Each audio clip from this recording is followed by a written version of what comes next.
масъулини амният, касоне ки амр метиҳанд ки ба ҷавонони ин миллат фишор оварда шавад, шиканҷа оварда шавад, шиканҷа дода шавад, шумо дар ин коротон ҷавоб хоҳед дод. мардум тупой нестанд, мардум ҳамашро медонанд ки ба ҷиноят даст дорад, аз коргарони амният то дигару дигар ҳамашро медонанд, рӯзаш мебиёд ба ҷавобгарӣ кашида мешаванд. яъне мардум фаромӯш нахоҳанд кард. ҳаммом мерафтӣ, дар туалет мерафтӣ, дар куҷое ки мерафтӣ, як ҳамин рожи президент дар печи ту мебаромад, уже раздражал, ҳамин куҷое ки боши набоши ҳамин сурати президент буд, як рожи хунук дошт, морди хунук дошт, ҳамин сураташа мемонданд. мардум чунон метарсиданд ки ҳамин сурати президента ишора намекарданд, бо чилекашон ишора намекарданд. касоне ки хабарҳои Сурияро пайгирӣ карда истоданд медонанд, мушоҳида карданд ки рӯзҳои охир шахсоне ки аз низоми пешина даст ба ҷиноят доштанд, онҳоро дастгирӣ карда ба суд супориданд, суди онҳо рафта истодааст. нигоҳ мекунем масъулин, мансабдорони истихборот, мансабдорони коргарони амният ва мансабдорон ва коргарони амнияте ки даст ба ҷиноят доштанд, онҳоро дастгирӣ карданд, ба маҳкама супориданд, суди онҳо рафта истодааст. ҳатто ду амакбачаи Башор Асад ҳам даст ба ҷиноят ки дошт, онҳоро ба маҳкама супориданд, суди онҳо рафта истодааст. ва ҳатто муфтии пешини низом ба он корое ки кард ба маҳкама супориданд, он фатвое ки бо талаби президент, бо хости президент фатво мебаровард, ба маҳкама супориданд, ҷавоб дода истодааст ба ин корҳояш.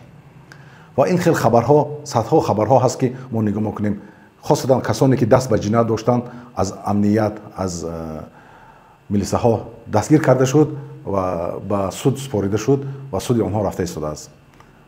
хуб дӯстон ва ҳамватанон, аз ин мо чӣ фоида мегирем, чӣ алоқа дорад ба Тоҷикистони азизи мо?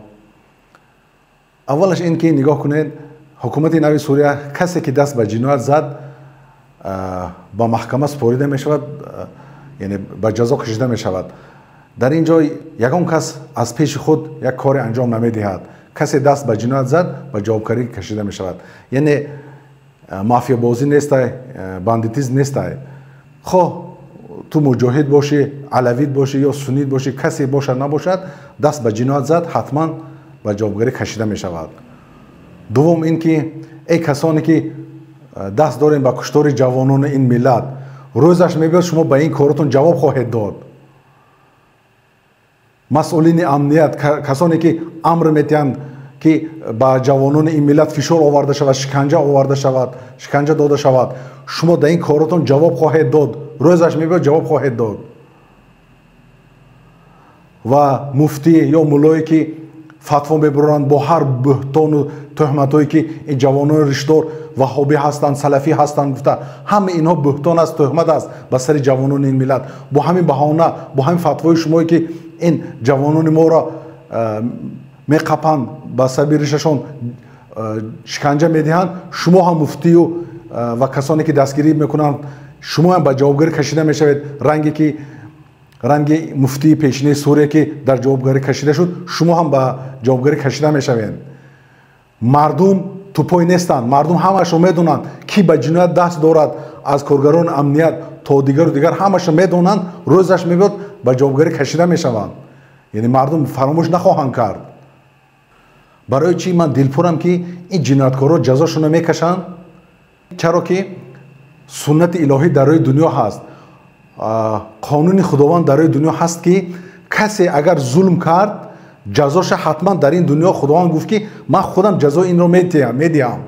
барои ҳамин ман дилпур ҳастам ки медонам ки худованд ҳаст, ҷазои ин золимонро мегирад.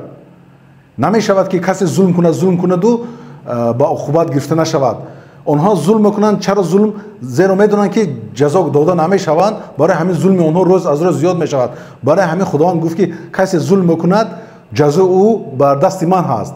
ман ба худо имон дорам ки худованд ҷазои инро медиҳад. барои ҳамин ман дилпурам ки ин ҷинояткорро ба ҷазо гирифта мешавад. худо ҳифз кунад эшони Нуруддинҷонро. як амри маърифи хеле зебо доранд, сухани зебо доранд. гӯш кунед ҳамонро. мегӯянд ки ин мақомоте ки шиканҷа медиҳанд, зулм мекунанд, дар бораи онҳо як амри маърифи хеле зебо доранд.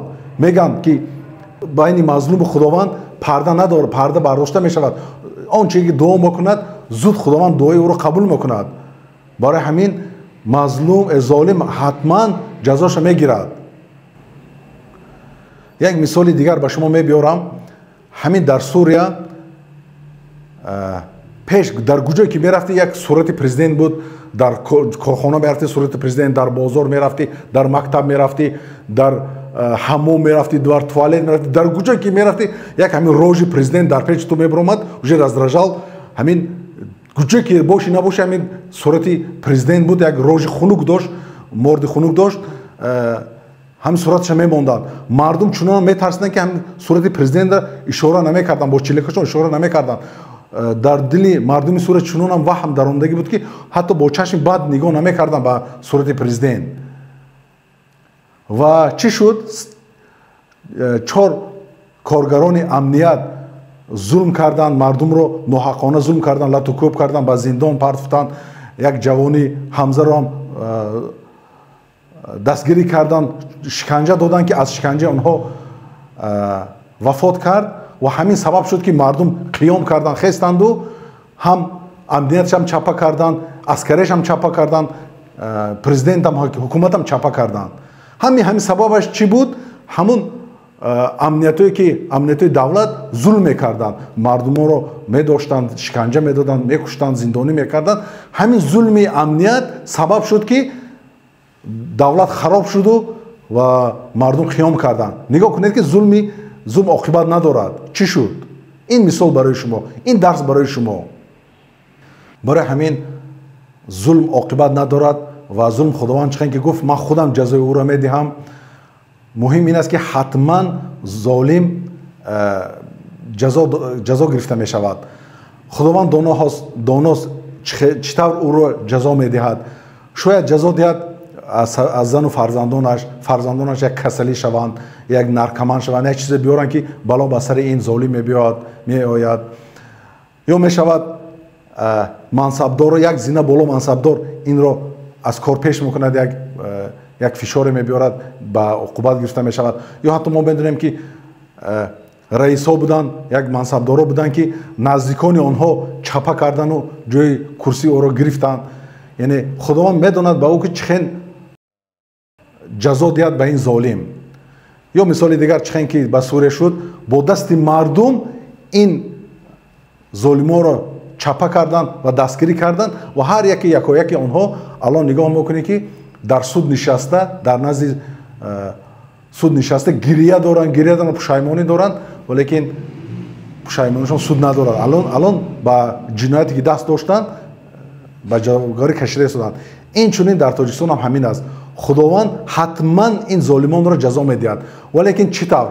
бо дасти мардум бошад, мардум қиём карда ин золимонро. вақте ки мардум қиём карда, намегӯям фақат амният ҳамун 4 золим буд, тамоми аскарешаму ҳамун ҳукуматш ҳамаша чапа мекунанд. чӣ тавр ки харобӣ овард 4 амниятчии золим, инчунин харобӣ мебарад ба давлат.